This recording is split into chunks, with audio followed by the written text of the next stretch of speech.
إن الحمد لله الأكرم الذي خلق الإنسان وكرم وعلمه من البيان ما لم يعلم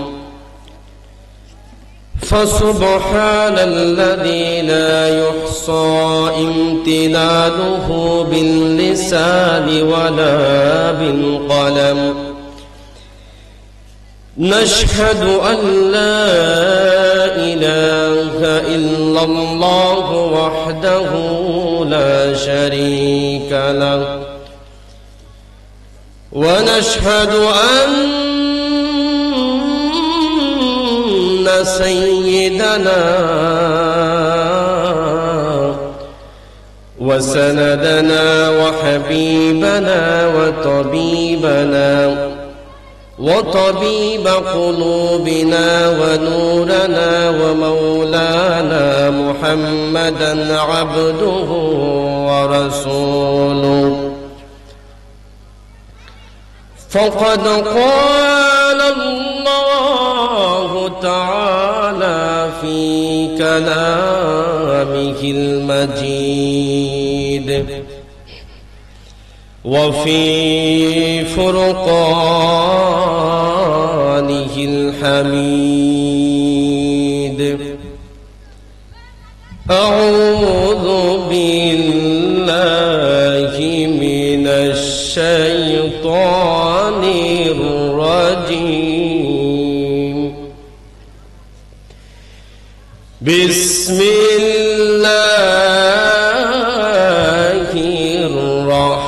الرحمن الرحيم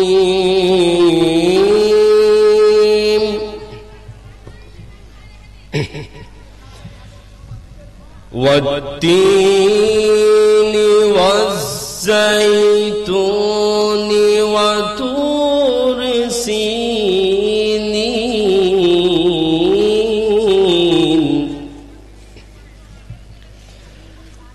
وطور سينين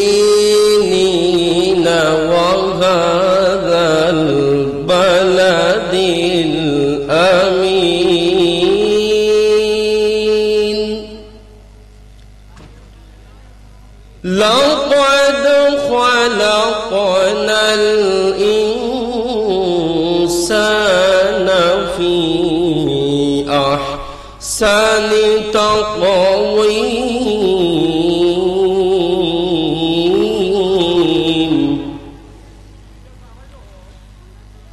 الله أكبر بسم الله الرحمن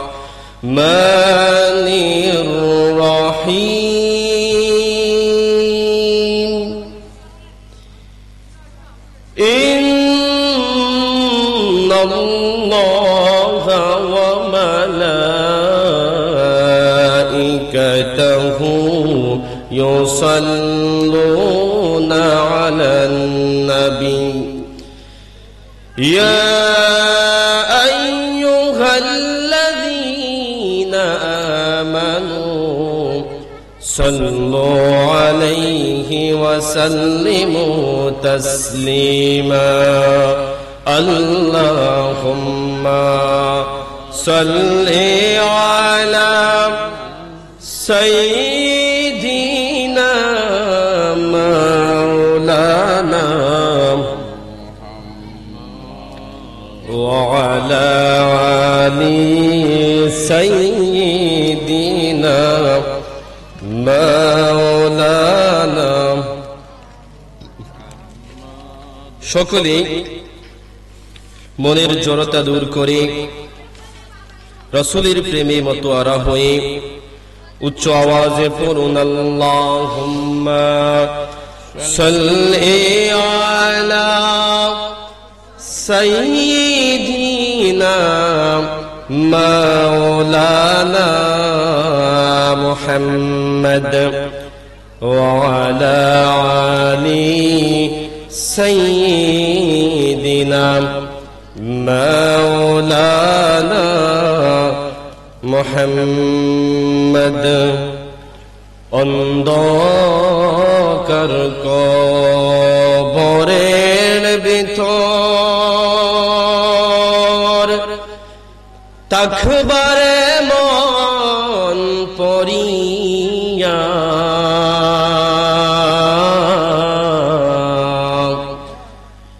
যারে যারে খাদবারে মন কেউ না চাইবে ফিরিয়া আল্লাহুম্মা সাল্লি আলা সাইয়্যিদিনা মাওলানা ওয়া আলা আলি مولانا بلغ العلا بكماله كشف الدجى بجماله حسنت جميع خصاله صلوا عليه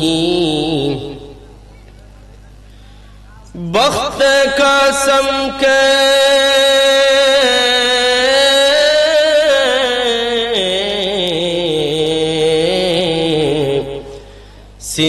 ستاروں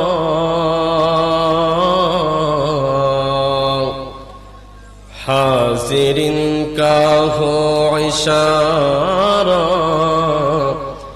دکھا کر روض پیارا بلغ العلا بكماله كشف الدجى بجماله حسنت جميع خصاله صلوا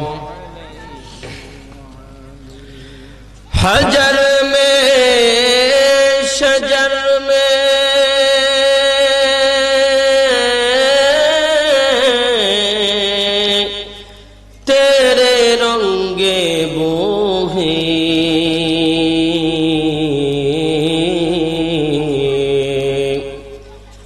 जिधर देखता हूँ मौला उधर तू ही तुम्हें ला इलाहा इल्लल्लाह ला मोहब्बत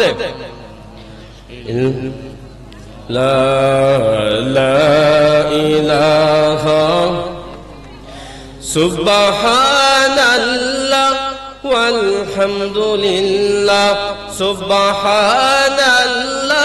वल्हम्दुलिल्लाह ला इलाहा इल्लल्लाह ला इलाहा मोहब्बत हस्बी रब्बी जल्लल्लाह बोलो हस्बी रब्बी जल्लल्लाह ما في قلبي غير الله نور محمد صلى الله لا إله إلا الله بلا لا إله إلا الله لا إله আসমানের মালিক জয় আল্লাহ বলো জমিনের মালিক জয় আল্লাহ লা ইলাহা ইল্লাল্লাহ লা ইলাহা লা ইলাহা ইল্লাল্লাহ محمد رسول الله صلى الله عليه وسلم معزز حاضرین পশ্চিমবাগ সিদ্দিকিয়া আশরাফিয়া দরবার শরীফের অনুমোদনে সুলতানুল হিন্দ খাজা মঈনুদ্দিন চিশতি রহমাতুল্লাহি আলাইহির স্মরণে বাৎসরিক উরুস মাহফিলের সম্মানিত সুযোগ্য সভাপতি হযরত মাওলানা মুফতি মুশাহিদুল ইসলাম সাহেব, খতিব বাদিকারা উত্তরগ্রাম জামে মসজিদ, আজকের এই মহতি মাহফিলের যিনি সম্মানিত সহ সভাপতি জনাব হাজী মোহাম্মদ খেলু মিয়া সাহেব, বিশিষ্ট মুরব্বী অত্র এলাকা, আজকের এই মাহফিলের যিনি সম্মানিত প্রধান অতিথি হযরতুল আল্লামা হযরত মাওলানা জালালউদ্দিন শাহ আল কাদেরী সাহেব বিবারিয়া, আজকের এই মাহফিলের সম্মানিত প্রধান আকর্ষণ হযরত মাওলানা গোলাম মুস্তাফা নবী নওগিরি সাহেব, আজকের এই মহতি মাহফিলের যিনি পরিচালনা করবেন মীর মোহাম্মদ ফরিদউদ্দিন আহেদ সহ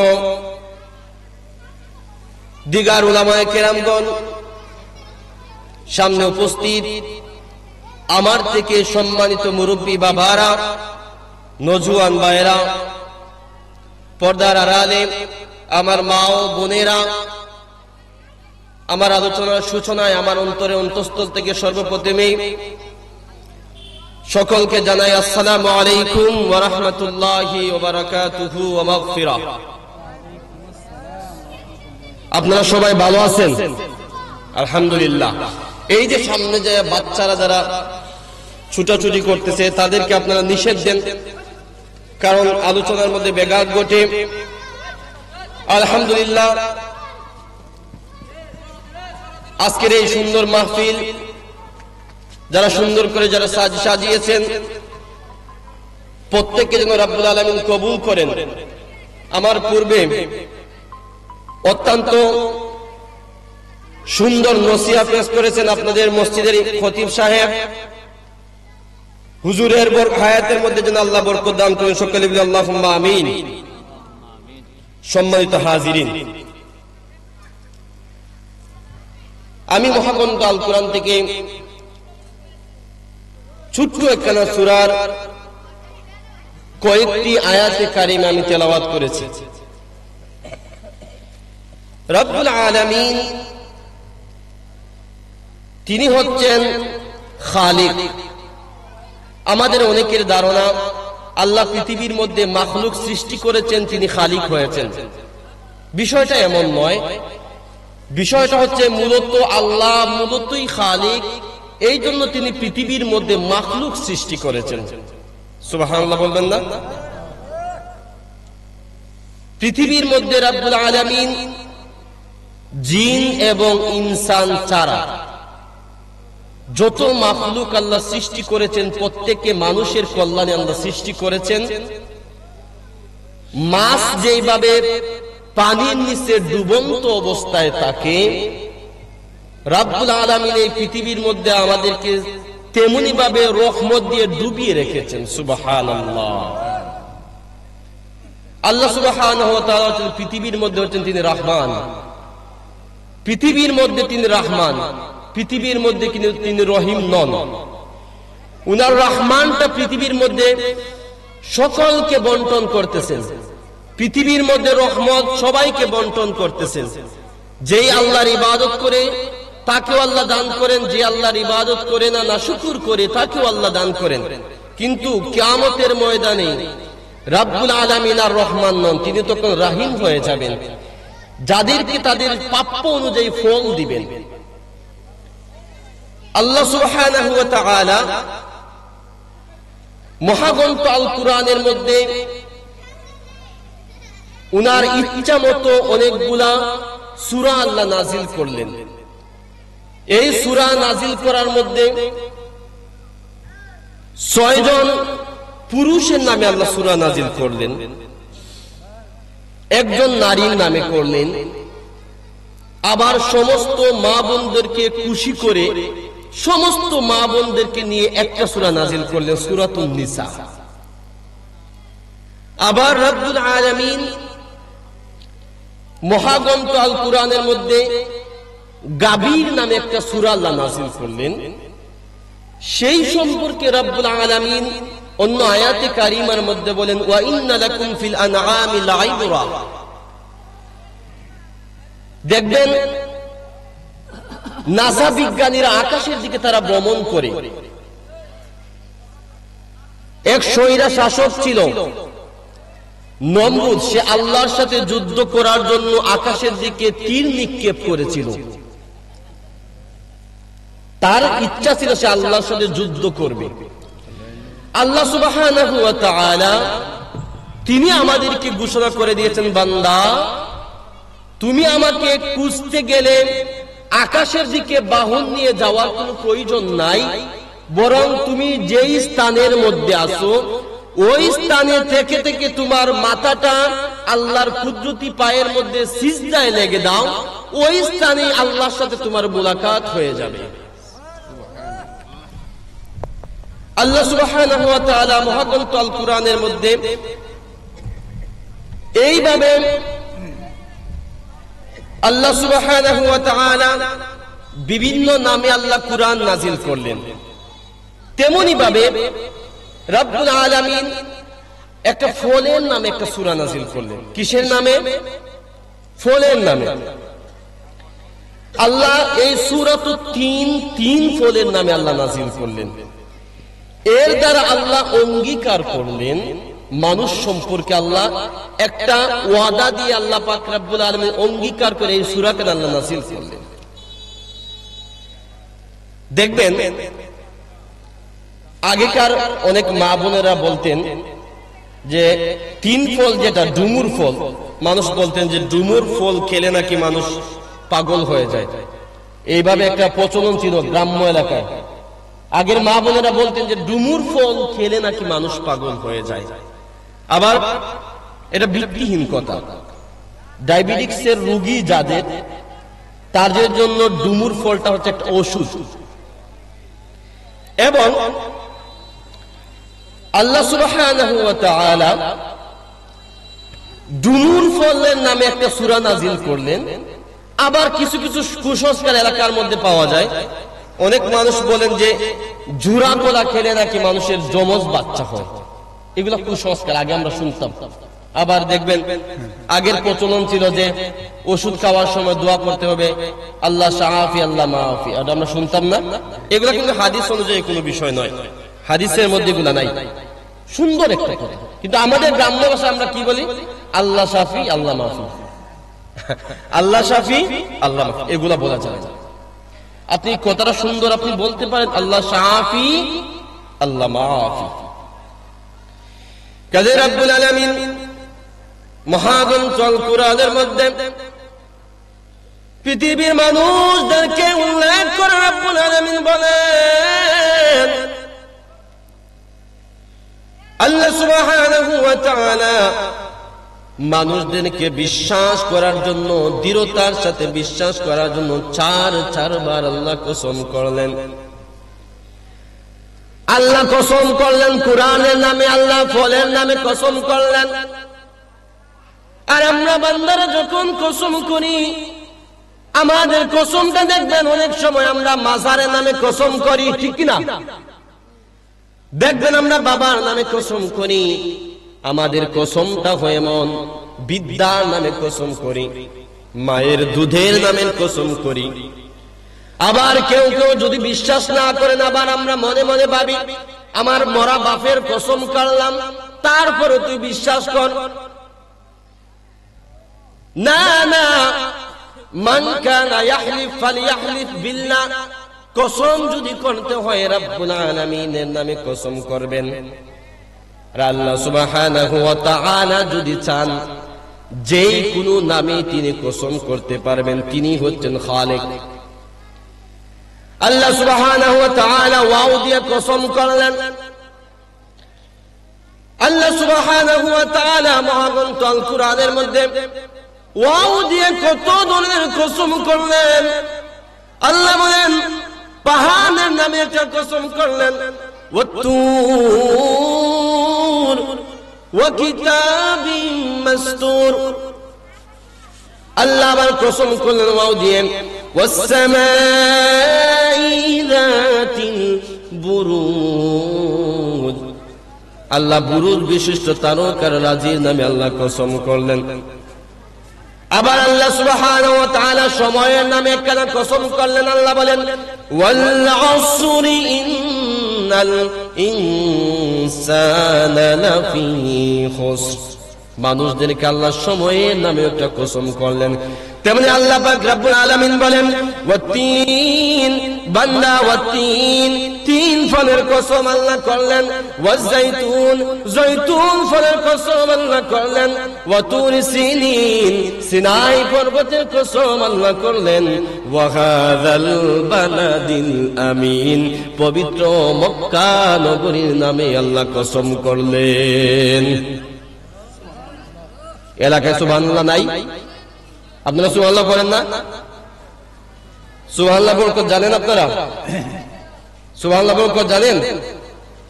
কোন ব্যক্তি যদি, আল্লাহ রাসূল সাল্লাল্লাহু আলাইহি ওয়াসাল্লাম বলেছেন, কোন ব্যক্তি যদি সুবহানাল্লাহ পাঠ করে একবার সুবহানাল্লাহ, আর ওই সুবহানাল্লাহটাকে আল্লাহ যদি কোনো বস্তু বানিয়ে পৃথিবীর মধ্যে সাথে সাথে আল্লাহ দান করেন, একজনের সুবহানাল্লাহ, ওই বান্দার মাথা থেকে আসমান পর্যন্ত একটা সুই পালানোর জায়গা হবে না, এতটুকু বরকত একবার সুবহানাল্লাহ পাঠ করলেন। কেন কৃপণতা করবেন? সুবহানাল্লাহ পাঠ করতে কেন কৃপণতা করবেন? আল্লাহ সুবহানাহু ওয়া তাআলা চারবার কসম করলেন, চারবার কসম করলেন গো বান্দা তোরে সুন্দর করে বানাইছি, বান্দা তোমারে বড় সুন্দর করে বানাইছি, তোমার মতো সুন্দর করে পৃথিবীর আর কোনো কিছু আমি বানাই নাই রে। ফেরেশতা আমি নূর দিয়া বানাইছি, তারপরে সুন্দর বলি নাই। সারা পৃথিবী আমি কত বৃক্ষ রাজি দিয়ে সাজাইছি, তারপরেও আমি সুন্দর বলি নাই গো। আসমান সাজাইছি, জমিন সাজাইছি, তারপরেও আমি সুন্দর বলি নাই। বরং চারবার কসম করে আমি বলি বান্দা তোরে আমি সুন্দর বানাইছি, তোরে আমি সুন্দর করে বানাইছি। আল্লাহ সুবহানাহু ওয়া তাআলা বলেন রে দুনিয়ার মানুষ, তোমার বডিটা গোড়া থেকে পা পর্যন্ত আমি হুকুম দিয়া বানাইছি। পৃথিবী বানাইছি মাত্র 6 দিন সময় লাগাইছি রে গোলাম।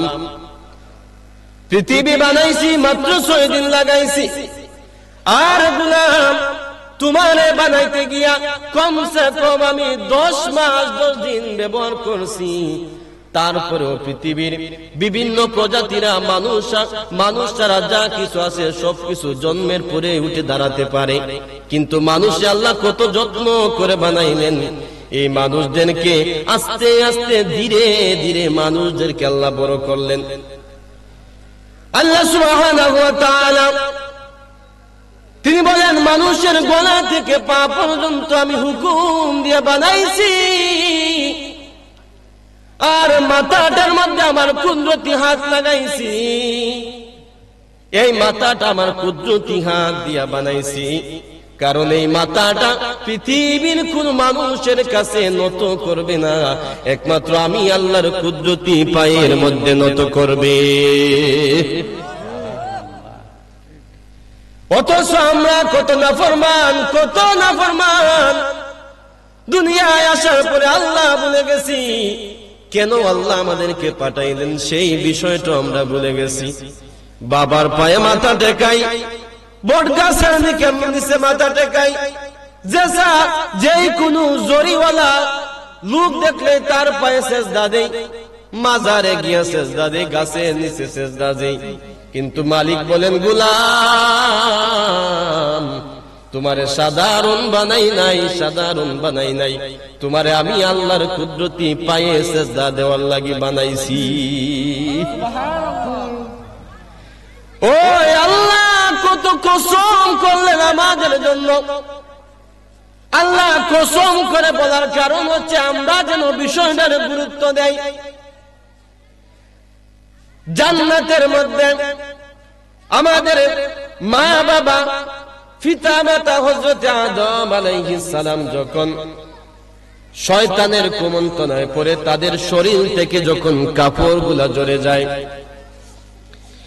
এই কাপড় যখন শরীর থেকে ঝরে গেল, এবার হযরত আদম এবং মা হাওয়া আলাইহিস সালাম লজ্জাস্থান ঢাকার জন্য যখন জান্নাতের মধ্যে এই পাশ থেকে ওই পাশে দৌড়াদৌড়ি করেন, যে গাছের পাতা দিয়া লজ্জাস্থান রেখেছিলেন সেই গাছের নাম হচ্ছে ডুমুর গাছ। এজন্যই শয়তান দেখেন জান্নাতের মধ্যে আমাদের মার শরীরের দেহের কাপড়গুলো খুলে ফেলেছিল। শয়তান যেইভাবে জান্নাতের মধ্যে মা বোনের ইজ্জত হরণ করেছিল, সেম ভাবে শয়তানের তার লক্ষ্যই হচ্ছে পৃথিবীর মধ্যে মা বাবাকে মা বোনের ইজ্জতটাকে কিভাবে হরণ করা যায়। দিন দিন দেখবেন মা বোনের কাপড়টা ছোট হয়ে যাচ্ছে, ঠিক কিনা? মা বোনেরা পর্দার দিকে যাচ্ছে না, তারা তাদের স্বাধীনতাকে হরণ করতে চায় না। দেখবেন একদল মানুষ আমাদের দেশের মধ্যে তারা বলে যে মা বোনের, নারী এবং পুরুষের সমান অধিকার নিয়ে তারা রাস্তাঘাটে ঘোরাফেরা করে, তারা মানুষের সাথে তারা যুদ্ধে মীমাংসা করতে, যুদ্ধে লিপ্ত হয়ে যায়। তারপরেও তারা চায় তাদের স্বাধীনতাকে তারা রক্ষা করতে। মা বোন চায় কি যে আমরাও সমান অধিকার চাই, পুরুষ যে মানুষ যেভাবে সমান চাই আমরাও সেম ভাবে অধিকার চাই। কিন্তু এইটা হচ্ছে শয়তানের কুমন্ত্রণায় পড়ে। শয়তান যেইভাবে জান্নাতে আমার মার কাপড় খুলে ফেলেছিল, সেম ভাবে শয়তানের লক্ষ্যই হচ্ছে এই দুনিয়ার মধ্যে কিভাবে মা বোনের শরীর থেকে কাপড়টাকে ফেলে দেওয়া যায়। এজন্যই আমার মা বোন যারা শুনতেছেন, আপনাদের কাছে বিনয়ের সাথে বলি, আপনার উপরে নামাজ রোজার মতো পর্দা করাটা হচ্ছে ফরজ। চিন্তাধারা সঠিক রাখবেন। সেম ভাবে আমরা পুরুষরা যেভাবে 5 ওয়াক্তে ফরজ নামাজ আদায় করলে ফরজ শেষ, ঠিক কিনা? আমি সহজ ভাষায় বলতেছি, আপনারা বুঝবেন ইনশাআল্লাহ। আমরা 5 ওয়াক্ত নামাজ আদায় করলে আমাদের ফরজগুলো শেষ। একটা মা বোন যদি 24 ঘন্টা যদি পর্দার মধ্যে থাকেন, তাহলে 24 ঘন্টা তাদের আমলনামার মধ্যে ফরজ ইবাদতের সওয়াব লেখা হয়। কত সৌভাগ্যবান না তারা, কত সৌভাগ্যবান। আর আজকে তারা কি, এই মা বোনেরা দিন দিন তারা রাস্তায় নামতেছে, তাদের গায়ের পোশাক আশাক দিন দিন তারা ছোট করে ফেলছেন। নো, মা বোন যারা বলছি, আপনারা বিনয়ের সাথে বলতে চাই, আপনারা পর্দার বিধানটাকে মেনে চলবেন। শয়তানের কুমন্ত্রণায় পড়ে আপনারা এই ভুল কাজ করবেন না। কাজে যে কথায় ছিলাম, রব্বুল আলামিন মানুষদেরকে ঘোষণা করলেন, মানুষ তোমারে আমি গোলামের জন্য পৃথিবীর মধ্যে পাঠাইছি, গোলামের জন্য পাঠাইছি। এবার আপনি চিন্তা করে দেখুন, আমরা গোলামি, আল্লাহর গোলামি করি না। আমরা জানি পৃথিবীর মধ্যে বেশি দিন থাকবো না, তারপরেও আমরা থাকার জন্য পাগল। পৃথিবীর একটা মানুষও মরতে চায় না, সবাই বাঁচতে চায়, কিন্তু আমরা জানি পৃথিবীর মধ্যে বেশি দিন আমরা থাকবো না। এই আমার মুরব্বীরা, ও মুরব্বী বাবারা যারা শুনতেছেন, আর কত মুখের দিকে তাকান, মুখের দাড়িগুলো সাদা হয়ে গেছে, এই শরীরের চামড়া গুলা ফটন ধরেছে। আর বেশি দিন নয়, গাছের মধ্যে নারিকেল পাকলে যেভাবে বেশি দিন থাকে না, গাছের আম পাকার পরে আর যেভাবে থাকে না, আপনার দাড়ি পাকা শুরু হয়ে গেছে। মনে রাখবেন, আপনারও বুঝি যাওয়ার সময় হয়ে গেছে গো। আর নয়, এবার ইবাদতের মধ্যে লেগে পড়ুন। আল্লাহ অঙ্গীকার করে দিয়েছেন, গোলাম তোমার আমি কত সুন্দর বানাইছি, আমার ইবাদতের জন্য পাঠাইছি। রব্বুল আলামিন বলেন, তোমাকে আমি অসংখ্য অগণিত রহমত বরকত দিয়া পৃথিবীর মধ্যে ঢেলে দিয়েছি রে গোলাম, তুমি শুধু আমার ইবাদত করব। ও আমার গোলাম, পৃথিবীর সব চাহিদা পূরণ হওয়ার জায়গা নয়। পৃথিবীর মধ্যে আপনার সব চাহিদা পূরণ হবে না। পৃথিবীর মধ্যে সব চাহিদা পূরণ হয় না। পৃথিবীর মধ্যে তারাই ভালো থাকে যারা মুশরিকা, কাফের। কারণ তারা তো তাদের ফলগুলো কিন্তু তারা আখিরাতে আর পাবে না। তার ফলগুলো তারা দুনিয়ার মধ্যেই শেষ। তার ফলগুলো দুনিয়ার মধ্যে কি শেষ। আসুন দুরূদ শরীফ পড়ি। আল্লাহুম্মা সাল্লি, জুড়ে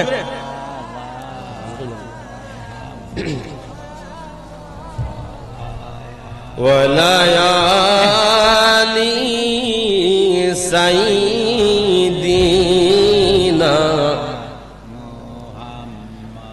গুনার গোজার মাথায় লইয়া আল্লাহ কান্তেছি,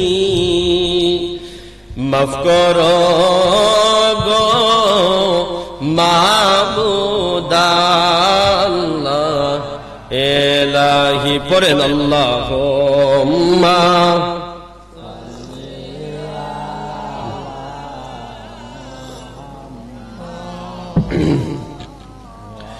ওয়ালায়ালি সাইয়্যিদিনা। তুমি যদি মাফ না করো আল্লাহ হাসরে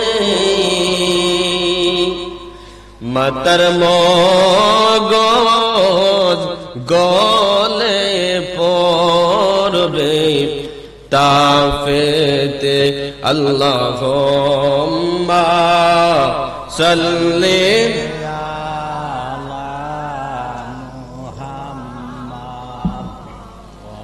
ওয়ালায়ালি সাইয়্যিদিনা মুহাম্মদ। হে রব্বুল আলামিন বলেন, মানুষ তোমার বড় সুন্দর করে বানাইছি, তোমার মতো সুন্দর করে আর পৃথিবীর কিছু বানাই নাই গো। আল্লাহ সুবহানাহু ওয়া তাআলা সূরাতুত তিনের মধ্যে আমাদের সম্পর্কে অঙ্গীকার করেছেন। আল্লাহ বলেন, লাকাদ খালাকনাল ইনসানা ফি আহসানি তাকওয়িম, মানুষ তোমারে বড় সুন্দর করে বানাইছি। হযরত বারা ইবনে হাযিম রাদিয়াল্লাহু তাআলা আনহু, হযরত বারা ইবনে হাযিম থেকে হাদিস, সামি'তু রাসূলুল্লাহ সাল্লাল্লাহু আলাইহি ওয়াসাল্লাম তাকরাউ সূরাতাত তিন ফি সালাতিল ইশা। হযরত বারা ইবনে হাযিম বলেন, আমি রাসূল করিম সাল্লাল্লাহু আলাইহি ওয়াসাল্লামকে ইশারের নামাজে সূরাতুত তিন তেলাওয়াত করতে শুনেছি। সুবহানাল্লাহ। ফামা আহসানা সাউতিন মিন সাউতি রাসূলিল্লাহ, তিনি বলেন আমার রাসূল করিম সাল্লাল্লাহু আলাইহি ওয়াসাল্লাম যখন কুরআন তেলাওয়াত করতেন, এত চমৎকার তেলাওয়াত করতেন, তিনি বলতেন যে আমার রাসূলের চাইতে মনে সুন্দর তেলাওয়াত আর পৃথিবীর কেউ করতে পারেন না। আলেম ওলামারা বলেন, আমরাও জানি যে হযরতে দাউদ আলাইহিস সালামের তেলাওয়াত ছিল চমৎকার। তিনি যখন তিলাওয়াত করতেন, হযরত দাউদ যখন জাবুর পড়তেন, এই হযরত দাউদ যখন জাবুর তেলাওয়াত করতেন, এই পাহাড়ের পশুগুলা বের হয়ে ওনার কাছে চলে আসতো, সমুদ্রের মাছগুলা ডাঙায় বেরিয়ে আসতো ওনার তেলাওয়াত শোনার জন্য। আর আকাশের পাখিগুলা মেঘের মতো উনার মাথার উপরে ছায়া দিয়ে বসে থাকতো। কত চমৎকার তেলাওয়াত করতেন হযরতে দাউদ। তাহলে দাউদের চাইতে চমৎকার তেলাওয়াত করতেন আল্লাহর হাবিব সাল্লাল্লাহু আলাইহি ওয়াসাল্লাম। তিনি যখন তিলাওয়াত করতেন, মক্কার কাফেররা দিনের বেলা রাসূলের বিরোধিতা করত, কিন্তু দেখা যায় রাত্রের অন্ধকারে তারা রাসূলের চমৎকার কণ্ঠের তেলাওয়াত শোনার জন্য চুপি চুপি তারা ঘরের পাশে দাঁড়িয়ে দিয়ে রাসূলের চমৎকার কণ্ঠের তেলাওয়াত শুনতো। সুবহানাল্লাহ। তাহলে কত চমৎকার তেলাওয়াত করতেন রাসূল করিম সাল্লাল্লাহু আলাইহি ওয়াসাল্লাম। আমাদের দেখবেন এখন আমাদের ঘরে আর কোরআন তেলাওয়াতের নিয়ম নাই। মা বোনেরা এখন সবকিছু আড়াইয়া, সবকিছু গাট্টি বাইন্দা দেখবেন উপরে ঝুলায় রাখে। দিনের পরে দিন চলে যায়, মাসের পরে মাস চলে যায়, বছরের পরে বছর চলে যায়, কোরআন তেলাওয়াত করেন না। আরে বাবারা, যারা পারেন না কোরআন তেলাওয়াত করতেন, আপনি অন্তত 2 মিনিট সময় লাগবে না। আপনি প্রতিদিনে 3 বার সূরা ইখলাস তেলাওয়াত করেন, কুল হুয়াল্লাহ 3 বার পাঠ করেন। একবার তিলাওয়াত করবেন 10 পারা, আরেকবার তিলাওয়াত করবেন 20 পারা, 3 বার তিলাওয়াত করবেন 30 পারা। অতএব 2 মিনিটে আপনি এক খতম কোরআনের সওয়াব আপনার আমলনামার মধ্যে দেওয়া হবে। প্রতিদিন যদি আপনি এভাবে তেলাওয়াত করতে পারেন তাহলে প্রতি বছর 365 দিন, হায়াত যদি পান 60 বছর, এবার হিসাব করে দেখেন কত শত কত হাজার কোরআন তেলাওয়াতের সওয়াব আল্লাহ আপনার আমলনামায় লিখে দিবেন। এজন্য রব্বুল আলামিন বলেন, মানুষকে আমি বড় সুন্দর করে বানাইছি, আমার গোলামের জন্য সুন্দর করে বানাইছি। আমি তাদেরকে বলে দিয়েছি তাদের মাথা পৃথিবীর কাউকে পৃথিবীর কোনো মানুষের পায়ে টেকাইবে না। তাদের মাথা আমার কুদরতি হাত দিয়ে বানাইছি, এই মাথা যেন আমার কুদরতি পায়ের মধ্যে লাগায়। আমরা দেখা যায় দিনের পরে দিন চলে যায়, নামাজ আদায় করি না। মনে রাখবেন আল্লাহ সুবহানাহু ওয়া তাআলা কত ভালোবেসে কত মহব্বত করে আমাদেরকে পৃথিবীর মধ্যে সৃষ্টি করেছেন। আর যদি বছরের পরে বছর চলে যায়, মাসের পরে মাস চলে যায়, নামাজ নাই নামাজ দিন চলতেছি। মনে রাখবেন যদি ইবলিসকে আল্লাহ সুবহানাহু ওয়া তাআলা হুকুম মাইনা ইবলিস শয়তান তার জীবনে তো ইবাদত করেছে, ইবলিস শয়তান এমন কোন জায়গা বাকি ছিল না যে সে সিজদা দেয় নাই। কিন্তু আল্লাহ সুবহানাহু ওয়া তাআলার হুকুম মানে একটা সিজদা দেয় নাই। এক সিজদা না দেওয়ার জন্য ইবলিসকে আল্লাহ যদি অভিশপ্ত মালুম হিসাবে অভিশপ্ত হিসাবে ফাখরুজ মিনহা ফাইন্নাকা রাজিম বানিয়ে দেন। আর আল্লাহর কত মহব্বতের বান্দা আমরা, আল্লাহর বন্ধু হাবিবের কত মহব্বতের উম্মত আমরা দিনের পরে দিন, মাসের পরে মাস, বছরের পরে বছর চলে যায়। এখন যারা সিজদা দেও না গো, মনে রাখবা তোমার কি হওয়া উচিত বলেন? আপনারা বিচার করেন, ইবলিস যদি এক সিজদা না দেওয়ার কারণে সে ধ্বংস, তাহলে আল্লাহ আমাদেরকে কুদরতি হাত দিয়ে বানাইছেন, দিনের পরে দিন চলে যায়, সিজদা দেই না, আমাদের কি হওয়া উচিত? আল্লাহ সুবহানাহু ওয়া তাআলা আদম সৃষ্টি করলেন। আদম বানানোর পরে আল্লাহ যখন ফেরেশতাদেরকে পাঠাইলেন, যাও তোমরা আদমকে গিয়ে দেখে আসো। ফেরেশতাকুল সবাই আসলেন আদমকে দেখার জন্য। তখন আদমের ভিতরে দেহ দেন, আদমের ভিতরে রূহ দেন নাই। আদম মাটি দিয়ে বানাইছেন। আল্লাহ সুবহানাহু ওয়া তাআলা হা করা অবস্থায় আদম ছিল। আদমের এই ফেরেশতা কুলের সাথে ইবলিসও গেছে আদমকে দেখার জন্য। গভীর মনোযোগ দিয়ে খেয়াল করেন, ফেরেশতা কুল চতুর্দিক থেকে আদমকে দেখতেছেন। তখন আদমের ভিতরে প্রাণ দেওয়া হয় নাই। সকল ফেরেশতারা দেখা শেষ। ফেরেশতাদেরকে ইবলিস শয়তান জিজ্ঞাসা করে, ও ফেরেশতারা, আদম দেখলা, আদমের মধ্যে কি পাইলা, কি এমন জিনিস তোমরা লক্ষ্য করলা? আদমকে যে তোমরা দেখছো, কোনো কিছুকে বুঝতে পেরেছো? ফেরেশতাকুল বলল, না, আমরা কিছু বুঝি নাই, আদমকে হা করা অবস্থায় দেখেছি। ইবলিস শয়তান ডাক দিয়ে বলল, আমি আদমের মুখে দিয়ে প্রবেশ করে তার পিছন দিক দিয়ে বের হয়ে গেছি। আদম তো হা করা ছিল, মাটি দিয়ে বানাইছে আল্লাহ, মুখে দিয়া প্রবেশ করে পিছন দিক দিয়ে বের হয়েছি। আমি দেখলাম আদমের ভিতরে কিছুই নাই। একটা জিনিস খেয়াল করলাম, বাম দুধের 2-3 আঙ্গুল নিচে একটা গোস্তের টুকরা গো, এটার ভিতরে প্রবেশ করার কোন রাস্তা আমি পাইলাম না। এই সাউন্ডটা ঠিক করেন, সাউন্ডটা ঠিক করেন। সালাতু সালাম জানাই, দুরূদ করেন। সালাতু সালাম জানাই, দুরূদ সালাম জানাই কইও নবী মুস্তাফা। পড়েন। তোমরা যদি যাও মদিনা, সবাই সালাতু সালাম জানাই, দুরূদ সালাম জানাই কইও নবী মুস্তাফা। তোমরা যদি আরে মদিনা শরীফের মাঝে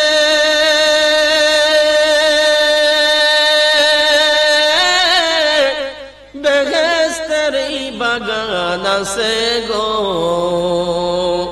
সেই বাগানে শুইয়া আছেন, সেই বাগানে শুইয়া আছেন জিন্দা নবী মুস্তাফা।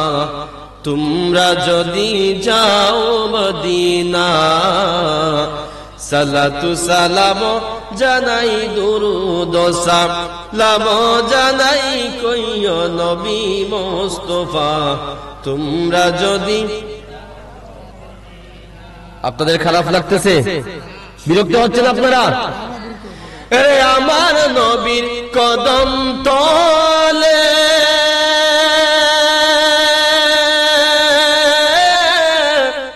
কত আশিক দলে দলে গো, গোরাগরি দিয়া কান্দে, গোরাগরি দিয়া কান্দে বলে মনের বেদনা। তোমরা যদি যাও মদিনা, সালাতু সালাম জানাই দুরুদ সালাম জানাই কইও নবী মুস্তাফা। তোমরা যদি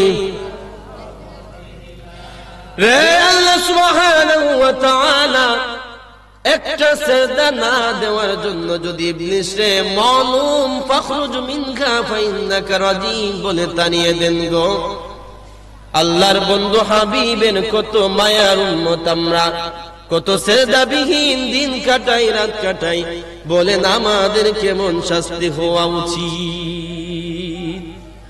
এজন্যই রব্বুল আলামিন প্রত্যেকটা জিনিসের হিসাব আমাদের কাছ থেকে নেবেন গো। আমরা মনে করি আমরা দুনিয়ার মধ্যে আসছি, আপনারা মনে রাখবেন আমরা ছিলাম সবাই জান্নাতে, আমরা জান্নাতে ছিলাম রে। আল্লাহ সুবহানাহু ওয়া তাআলা পানিশমেন্ট দেওয়ার জন্য দুনিয়ায় পাঠাইছেন। এত সহজ ভাবে জান্নাত আল্লাহ দিবেন না গো। আল্লাহ আমাদেরকে পানিশমেন্ট দেওয়ার জন্য দুনিয়ায় পাঠাইছেন, পানিশমেন্ট দেওয়ার জন্য পাঠাইছেন রে। পরীক্ষা দিতে হবে, পরীক্ষা বিহীন পাস করা যাবে না। এই দুনিয়ার পরীক্ষার নিয়ম হচ্ছে আপনি পরীক্ষা দেওয়ার পরে 1 বছর হয়, আর 5 মাস হয়, 6 মাস হয়, 2 বছর পরে হলেও রেজাল্ট বের হয় না। আর আল্লাহ যে দুনিয়ায় পাঠাইছেন এই রেজাল্ট দুনিয়ায় পাবেন না গো। এই রেজাল্ট হবে কিয়ামতের ময়দানে, তখন আপনি হতভম্ব হয়ে যাবেন। আল্লাহ যখন আপনার হাতের মধ্যে আপনার কিতাবগুলা তুলে ধরবেন। আল্লাহ সুবহানাহু ওয়া তাআলা বলেন, الذي خلق الموت والحياة ليبلوكم أيكم أحسن عملا وهو العزيز الغفور। আল্লাহ পরীক্ষা নিরীক্ষা ছাড়া একটা মানুষকেও ছাড়বেন না। আমরা দুর্বল ইমান নিয়ে দুনিয়ায় কাটাই। আমরা বাংলাদেশি, এখনো তো আমাদের উপরে একটা গুলিও লাগে নাই রে। আপনি কোন ইমান নিয়ে জান্নাতে যাবেন? ফিলিস্তিনের দিকে তাকান, কত শিশুরা তারা বুক পেতে তাদের কলিজা ছিদ্র হয়ে গলি হয়ে তারা মারা যাচ্ছে। একদিকে শীত, কোন করে শীতের মধ্যে আবার আকাশ থেকে আল্লাহ বৃষ্টি দিচ্ছেন। বলেন জান্নাত আপনার আমার জন্য না তাদের জন্য? তারা কত পরিশ্রম করতেছে, তারা দুনিয়ার মধ্যে আসার পরে পরে গুলিবিদ্ধ হয়ে তা মারা যাচ্ছে। সেই তুলনায় আমরা তো কিছুই না রে। আমরা মসজিদে গেলে তো কেউ আমরা গুলি করে না, মসজিদে গেলে কেউ তো আমরা বাধা দেয় না। তারা তো স্বাধীনভাবে ইবাদত করতে পারতেছে না। আমরা কত স্বাধীন ভাবে ইবাদত করি রে। তারপরে আমরা নামাজ মুখী হই না, তারপরেও আমরা মা বাবার অবাধ্য হয়ে চলি, তারপরেও আমরা সুদ ঘুষ ছাড়ি না, তারপরেও আমরা মিথ্যা কথা বলা ছাড়ি না, তারপরেও আমরা সমাজের মধ্যে অন্যায় কাজ ছাড়ি না। বলেন এই ঈমান নিয়ে কেমনে আল্লাহর কাছে যাবেন? কি হিসাব দিবেন আল্লাহর কাছে? রব্বুল আলামিন বলেন, তিলকা দারুল আখিরাতু নাজআলুহা লিল্লাযীনা লা ইউরিদুনা উলুওয়ান ফিল আরদি ওয়ালা ফাসাদা ওয়াল আকিবাতু লিল মুত্তাকিন।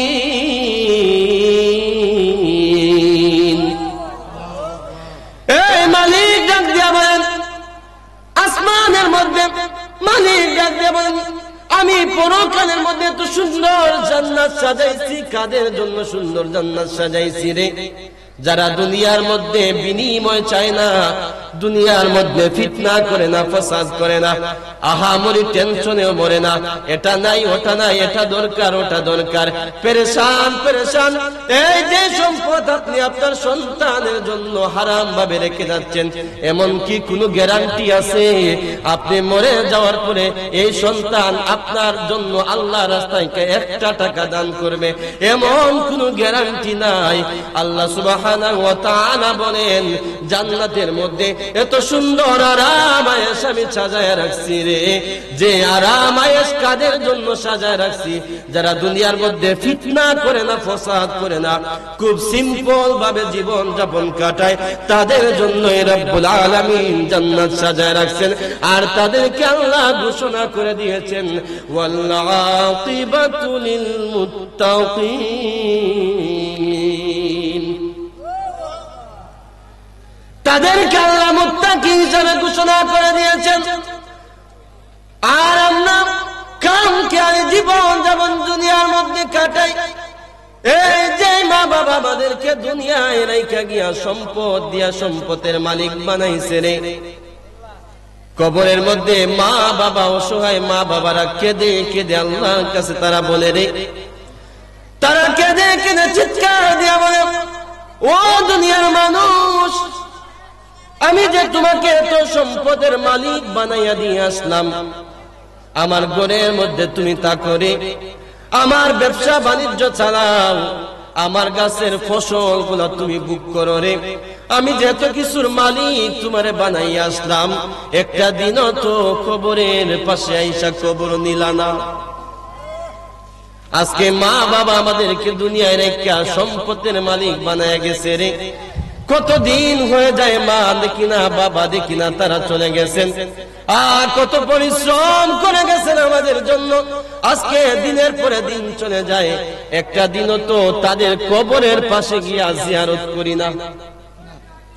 আপনি যে শিক্ষাটা আপনার সন্তানকে দিবেন, সেই শিক্ষাটা সেও শিখবে। আপনি যদি হাত ধরে ধরে আপনার সন্তানকে নিয়ে আপনার বাবার কবর জিয়ারত করেন, আপনি মারা যাওয়ার পরেও আপনার সন্তানও এইভাবে আপনার জন্য দোয়া করবে। আর আমরা তো পেরেশান, পেরেশান পেরেশান। রাত্রি হইলে কালকে কিভাবে সন্তান বিদেশ পাঠাইব, এই কালকে আমার টাকা দরকার, পয়সা দরকার, টেনশনে আমরা বাঁচি না। আমরা মনে করি আমার সন্তানটা বিদেশ চলে গেলে মনে হয় আমার ঝামেলা শেষ। আমরা মনে করি আমার অমুক শত্রুটা যদি মারা যায়, মনে হয় আমাদের ঝামেলা শেষ। আমরা মনে করি আমার 1 লাখ টাকা দরকার, ওই টাকাটা পাওয়ার পরে মনে হয় আমাদের ঝামেলা শেষ। মনে রাখবেন, পৃথিবীটা আল্লাহ গুণ করে বানাইছেন। আজকে বালা থাকলে কালকে আপনার খারাপ যাবে। আল্লাহ সুবহানাহু ওয়া তাআলা সবকিছু দুনিয়ার মধ্যে দিবেন না রে, দুনিয়ার মধ্যে সবকিছু আল্লাহ দিবেন না। আল্লাহর হাবিব সাল্লাল্লাহু আলাইহি ওয়াসাল্লামের চাচাতো ভাই হযরত আব্বাস রাদিয়াল্লাহু তাআলা আনহু ছিলেন। ইবনে আব্বাস রাদিয়াল্লাহু তাআলা আনহুকে আল্লাহর হাবিব সাল্লাল্লাহু আলাইহি ওয়াসাল্লাম উপদেশ দিচ্ছেন। এত পরিমাণে উপদেশ দিচ্ছেন, এত পরিমাণে নসিহত পেশ করছেন। তিনি বলেন, ওয়া ইন্নামা আসাবাকা লাম ইয়াকুল লিউখতিয়াক ওয়া মা আখতাআকা লাম ইয়াকুল লিউসিবাক। ও ইবনে আব্বাস, তুমি যেই জিনিসটা তোমার তাকদীরের মধ্যে নাই, ওই জিনিসটা পাওয়ার জন্য সারা পৃথিবীর শক্তি যদি তুমি এক করো, তারপরে তুমি পাবা না। আর যেই জিনিসটা তোমার ভাগ্যে আল্লাহ লিখে দিয়েছেন, সেই জিনিসটা ঘুরে পিছে তোমার যদি অস্ট্রেলিয়ায় মৃত্যু হয়, অস্ট্রেলিয়ায় যেতে হবে। তোমার যদি বিদেশে একবেলা রিজেক থাকে, বিদেশে তোমাকে যেতে হবে। আর তোমার রিজেকের মধ্যে যদি বিদেশ না থাকে, পৃথিবীর সমস্ত টাকা পয়সা রোজগার করলো, বিদেশে যেতে পারবা না। এই দেখবেন অনেক ধনীরা আছেন, কোটি কোটি টাকার সম্পত্তির মালিক, তারপরেও কোনোদিন কানায় কাবায় তারা যেতে পারেন না। কত টাকার মালিক তারা আল্লাহর বাড়ি যেতে পারেন না। মনে রাখবেন আপনার নসিবের মধ্যে নাই। আর আমরা তো মনে করি যদি মেহমান আমাদের ঘরে চলে আসে আমাদের মাথায় হাত, আয় চলে আসছে, ঘরে মেহমান চলে আসলে মাথায় হাত, কিভাবে কি করব? আপনি তো জানেন না মেহমান যে আপনার ঘরে আসছে সে আপনার রিজেক খাওয়ার জন্য আসে নাই, সে তার রিজেক আপনার ঘরের বস্তার চাউলের মধ্যে ওই রিজেকটা খাওয়ার লাগে সে আইছে। সে কি আপনার রিজেক খাইতে আসছে? আপনি দেখবেন উঠানের মধ্যে দান রুদি দিলে, রুদ্রের মধ্যে আপনি দান দিচ্ছেন, দেখবেন অল্প কটা দান মুরগি খায়, খায় না, কবুতরে খায়, এবং দেখবেন গরুরে বাছুরে খায়, লাতে বুসটায় অনেক দিকে ছিটতে যায়। এটা আপনার রিজেকও নাই, আছে, মনে রাখবেন। কাজেই যেই ফ্যামিলির মধ্যে রব্বুল আলামিন খুশি হয়ে যান, যেই ফ্যামিলির মধ্যে খুশি হয়ে যান, ওই ঘরের মধ্যে আল্লাহ মেহমান পাঠান। আর যেই দম্পতির উপরে আল্লাহ খুশি হয়ে যান, ওই দম্পতিকে আল্লাহ মেয়ে সন্তান দান করেন গো। আর যেই সমাজের উপরে আল্লাহ খুশি হয়ে যান, ওই সমাজের কাছে আল্লাহ বৃষ্টি দিয়া শান্তি করে দেন। এই আল্লাহ সুবহানাহু ওয়া তাআলা কসম করে আমাদেরকে ঘোষণা দিলেন, আমি তোমাদেরকে চমৎকার আকৃতি দিয়ে বানাইছি, সুন্দর করে বানাইছি। আল্লাহ সুবহানাহু ওয়া তাআলা রূহ জগতের মধ্যে সমস্ত মানুষদেরকে, মখলুককে, সমস্ত জিন ইনসানকে, এখলোকে আল্লাহ সৃষ্টি করলেন। আল্লাহ কিছু কিছু উম্মতদেরকে হাত দইরা বাইসা কিছুদেরকে আল্লাহ হযরতে আদমের উম্মত বানাইছেন, কিছুদেরকে মুসার উম্মত বানাইছেন, কিছুদেরকে ইব্রাহিমের উম্মত বানাইছেন, কিছুদেরকে ইউনূসের উম্মত বানাইছেন, কিছুদেরকে হযরতে ঈসার উম্মত বানাইছেন। আর আল্লাহ সুবহানাহু ওয়া তাআলা ভালোবাসা মহব্বত কইরা দইরা আমাদেরকে মুহাম্মদ সাল্লাল্লাহু আলাইহি ওয়াসাল্লামের উম্মত বানাইছেন। এই বান্দারা, আমরা তো আল্লাহকে খুঁজে পাই না, আমরা নাফরমান, কত বড় নাফরমান। আল্লাহ সুবহানাহু ওয়া তাআলা বলেন তোমরা আমারে খুঁজে পাও না রে। আল্লাহ বলেন ওয়া ইন্না লাকুম ফিল আনআমি লাইবরা, ও দুনিয়ার মানুষ, তোমার ঘরের মধ্যে যে চতুষ্পদ জন্তু চার পায়ে হাঁটে একটা গরু আছে, তোমার ঘরের মধ্যে কি গাবি নাই, গরু নাই? গরুর দিকে তাকাও, গরুর দিকে ভালো করে লক্ষ্য করলে বুঝতে পারবা গরুর মধ্যে আল্লাহ কেমন নিয়ামত দান করছে। এই আল্লাহ বলেন ওয়া ইন্না লাকুম ফিল আনআমি লাইবরা নুসকিকুম মিম্মা ফি বুতুনিহা মিন বাইনি ফারথিন ওয়া দামিন লাবানান খালিসান সাইগাল লিশারিবিন। আল্লাহ বলেন এই তোমার ঘরের পশুর দিকে তুমি তাকাও, তোমার ঘরের গরুর দিকে তুমি তাকাও, তার মাথার অংশের মধ্যে আল্লাহ রক্ত দিবেন, পিছনের অংশে আল্লাহ গোবর দিবেন, আর মধ্যস্থলে আল্লাহ রেখেছেন দুধ। এই দুধের মধ্যে যদি এক ফোঁটা রক্ত লেগে যায়, দুধটা না পাকরে, আল্লাহ বলেন চতুষ্পদ জন্তুর দিকে তাকাইলে আমি আল্লাহরে তোমরা খুঁজে পাইবা। আল্লাহর হাবিব সাল্লাল্লাহু আলাইহি ওয়াসাল্লাম বলেন তোমরা কম করে গরুর গোশত খাবা আর বেশি পরিমাণে গরুর দুধ খাবা, কারণ গরুর গোশতের মধ্যে আছে রূপ আর দুধের মধ্যে আছে শিফা।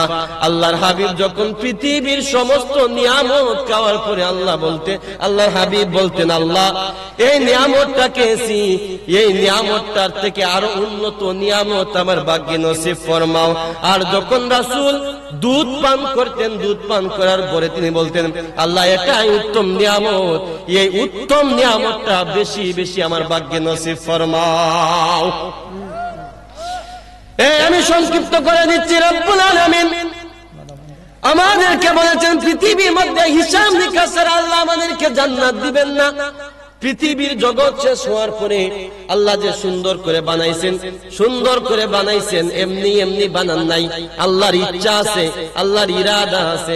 পরীক্ষা নিরীক্ষা করবেন, রেজাল্ট দিবেন জান্নাত কিয়ামতের ময়দানে। এই কিয়ামতের ময়দানে আল্লাহ প্রত্যেকটা বান্দার হাতে একটা কিতাব তুলে দিবেন, আর আল্লাহ বলবেন ইকরা কিতাবাকা কাফা বিনাফসিকাল ইয়াউমা আলাইকা হাসিবা। বান্দার হাতে আল্লাহ কিতাব দিয়ে বলবেন, ও গোলাম, তোমার হাতে আমি কিতাব দিয়েছি, পড়ো, তোমার আমলনামাগুলো বের করে তুমি পড়ো। বান্দা যখন তার আমলনামাগুলো হাতের মধ্যে বের করবে, আর চোখের পানি জড়জড়াইয়া ছেড়ে ছেড়ে চিৎকার দিয়ে বলবে, মালিক, ও আমার মালিক, দুনিয়ার মধ্যে ছোটবেলায় বুঝি নাই, বন্ধুর 5 টাকা মেরে দিয়েছিলাম, সেটাও তুমি কিতাবের মধ্যে লিখে রেখেছো। আল্লাহ, আমি দুষ্টামি করে বুঝি নাই, আরেক গাছের পেয়ারা চুরি করে খেয়েছিলাম, সেটাও তুমি কিতাবের মধ্যে তুলে ধরেছো। এবার রব্বুল আলামিন বলবেন, وَيَقُولُونَ يَا وَيْلَتَنَا مَا لِهَذَا الْكِتَابِ لَا يُغَادِرُ صَغِيرَةً وَلَا كَبِيرَةً। বান্দা বলবে, আল্লাহ, ছোট বড় সব গুনাহ তুমি উল্লেখ করেছো। আল্লাহ বলবেন, ওয়াজাদু মা আমিলু হাদিরা ওয়ালা ইয়াযলিমু রাব্বুকা আহাদা। ও গোলাম, তোমার জন্য আমি ফেরেশতা নিযুক্ত করেছিলাম, ডান কাতে একজন, বাম কাদের মধ্যে একজন। যা করেছো তারা লিখে রেখেছে, যা করো নাই তারা লেখে নাই রে। ও গোলাম, আমি তোমার উপরে জুলুম করি নাই, বরং তুমি নিজেই নিজের উপরে জুলুম করেছো। আপনারা চিন্তা করে দেখেন, আল্লাহ যদি আমাদের উপরে জুলুম করতেন, আল্লাহ যদি দুনিয়ায় রাহিম হতেন, তাহলে পৃথিবীর মধ্যে একটা কাফের কুফার মুশরিকা একবার শ্বাস নেওয়ার পরে দ্বিতীয়বার আর শ্বাস নিতে পারতো না, ঠিক না? আল্লাহ কিয়ামতের ময়দানে কিতাব দেওয়ার পরে অসহায় দিন কেউ যখন কোনো কাজে আসবে না গো, কিতাব দিয়া বলবেন, এটাই তোমার আমলনামা, তোমার হাতে তুলে দিয়েছি, তোমার হাতে তুলে দিয়েছি, দুনিয়ায় যা করেছো সব কিছু লিখে দিয়েছি। আজকে তোমার আমলনামা অনুযায়ী তোমার যেটাই পেয়েছো, যদি আমল নেকির পাল্লা ভারী হয়ে জান্নাতে যাও, আর যদি একটা সরিষার দানা পরিমাণ গুনাহ থেকে যায় জাহান্নামে চলে যাও। এই আপনারা ঘরের মধ্যে তাকায় দেখবেন, টিনের চাল যাদের আছে, টিনের ছিদ্র দিয়া দেখবেন রুদ্রের একটু ছায়া পড়ে, ওই রুদ্রের ছায়ার মধ্যে তাকায় দেখবেন ছোট ছোট ছোট বালুর দুলি কোনাগুলা উঠতেছে। ওই দুলি কোনা সমান গুনাহ যদি আপনি করে থাকেন, ওইটাও মিজানের পাল্লার মধ্যে তোলা হবে। তাহলে বলেন, আপনি কোন কাজের মধ্যে ব্যস্ত হয়ে আছেন? এখনো কি আপনার ভিতরে মরার ভয় আসে না? এখন কি আপনার ভিতরে টেনশন নাই মৃত্যুবরণ করবেন না? আপনার নিজ হাতে অমুককে কবরে রাখলেন, আসার পরে আপনার দুনিয়া নিয়ে ব্যস্ত হয়ে পড়লেন। এই দুনিয়া নিয়ে ব্যস্ত হওয়া যাবে না রে। দুনিয়াও রাখেন, আখিরাতও রাখেন, দুনিয়ার মধ্যে কম প্রত্যাশা করেন, আর আখিরাতের সরঞ্জামের জন্য আল্লাহর কাছে ভিক্ষা চান। আল্লাহ বলছেন, আমি তোমাদেরকে সুন্দর করে বানাইছি, উদ্দেশ্য করে বানাইছি, উদ্দেশ্য ছাড়া তোমাদেরকে আমি বানাই নাই। অফুরন্ত নিয়ামত দিয়ে পৃথিবীর মধ্যে তোমাদেরকে পাঠাইছি, তোমরা নিয়ামতের শুকর গুজার করো, তোমরা নিয়ামতের শুকর গুজার করো। প্যারে হাজিরিন, আমি অনেক লম্বা চড়া আলোচনা করে ফেলেছি। আল্লাহ সুবহানাহু ওয়া তাআলা আজকের এই মাহফিলটাকে যেন কবুল আর মঞ্জুর করেন। যারা এত সুন্দর করে মাহফিলটাকে সাজিয়েছেন, এই যারা বেশি মানুষ লাগে না, হেদায়েত যদি 2-1 হন, মনে রাখবেন আল্লাহ পৃথিবীর মধ্যে কিছু মানুষকে সৃষ্টি করেছেন জাহান্নামে দেওয়ার জন্য।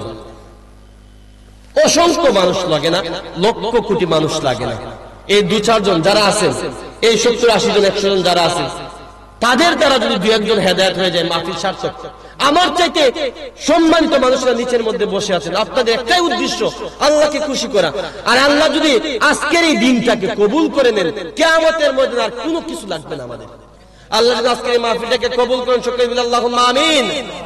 আমি ছোট্ট একটি 2 মিনিটে মুনাজাত করব। ওয়া আখিরু দাওয়ানা আলহামদুলিল্লাহি রাব্বিল আলামিন, সাল্লাল্লাহু আলা সাইয়্যিদিনা ومولانا محمد وعلى آله وأصحابه وبارك وسلم صلى الله على سيدنا ونبينا وشفيعنا وحبيبنا ونورنا ومولانا محمد وعلى آله وأصحابه وبارك وسلم اللهم آمين فلينا ديا موري فلينا ديو গুনাহ যত করেছি বান্দা ফেলিয়ে না দিও বান্দা সি বন্দগি নাই শেষ করেছি জিন্দেগি তুমি যদি মাফ না করো এ পাপীদের উপায় কি তুমি যদি মাফ না করো